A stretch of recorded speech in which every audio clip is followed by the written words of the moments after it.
Have you ever noticed that some cruise ships just can't seem to find a permanent home? And for whatever reason, after they're built, they seem to jump around from cruise line to cruise line, never staying in one particular place for an extended period of time. Well, one such ship that does fit this bill is Ambassador Cruises' Ambition. She has a fascinating history that has seen her operate for a number of different cruise brands, and it is my hope that now that she's sailing with Ambassador Cruises, she might have finally found her permanent home. Ambition can trace her history back to the late 1990s, when an order was placed by Renaissance Cruisers for a new cruise ship in 1996. The order was placed at Le Chantier de l'Atlantique shipyard in Saint-Nazaire in France for a 48,200 gross ton ship with a length of 216 meters. The vessel would have 8 passenger decks and a top speed of 19.5 knots and was designed to bring Renaissance Cruisers into the 21st century. However, the vessel was not taken up by Renaissance Cruisers, and they instead opted to build a fleet of ships called the R Class, which I've covered in other videos that you can find in the info card or the description below.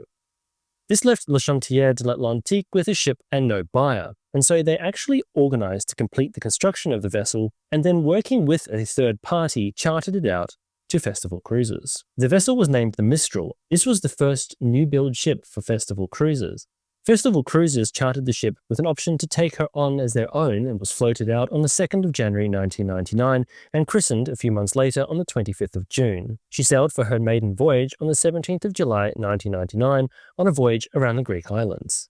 It looked like the ship would settle into a regular schedule of cruises for Festival Cruisers, and she stayed with them until the beginning of the 21st century. However, Festival Cruisers collapsed in 2004 and the Mistral was sold off by the creditors. The vessel was sold to the Alstom Group, which owned Le Chantier de l'Atlantique at the time. She was then chartered to Iberojet and operated by their subsidiary Ibero Cruisers. The ship was originally marketed as Iberostar Mistral, but she was sold to Iberojet and ultimately renamed Grand Mistral in 2005. The Carnival Corporation and the Orozonia Corporation created a joint venture in 2007, and under this, they took command of Iberojet's cruise brand.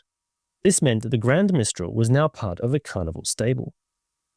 By August 2013, the ship moved from Ibero Cruisers to the Costa Cruisers fleet, entering service with Costa in November. She was given a refurbishment and renamed the Costa neoRiviera. The ship that was the Mistral formed an integral part of Costa's plan to build a new brand around smaller ships, taking longer cruises and making calls at more ports. The ship was transformed, though her funnel and exterior appearance did remain relatively the same. She did wear the Costa Cruisers colours. But her stay at Costa didn't last for long, and by October 2019 the ship left the fleet and moved across to Carnival Corporation's AIDA Cruisers. She was given another refurbishment where AIDA spent $55 million on transforming the vessel to suit the German market. She was renamed AIDA Mirror and set sail on the 28th of November 2019 on her maiden voyage for AIDA. The vessel was part of the AIDA selection program, which also included AIDA Aura, AIDA Cara, and AIDA Vita. Just like her time at Costa, she was used to operate longer itineraries with more port calls.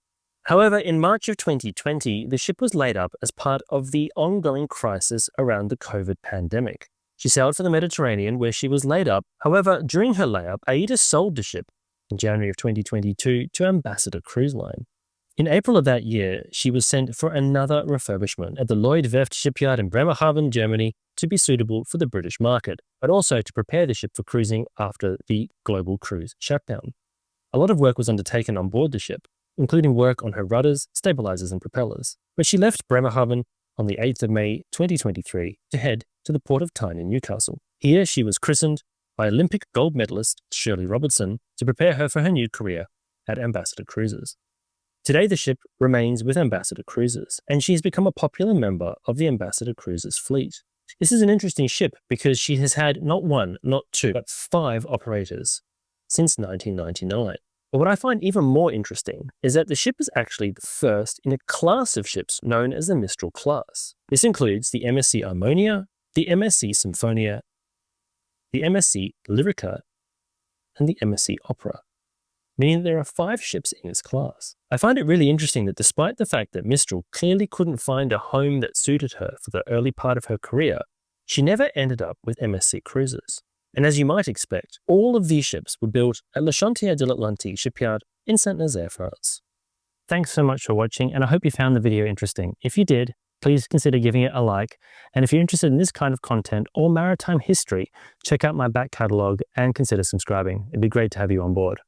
Thanks once again for watching, and until next time, I hope to see you on board.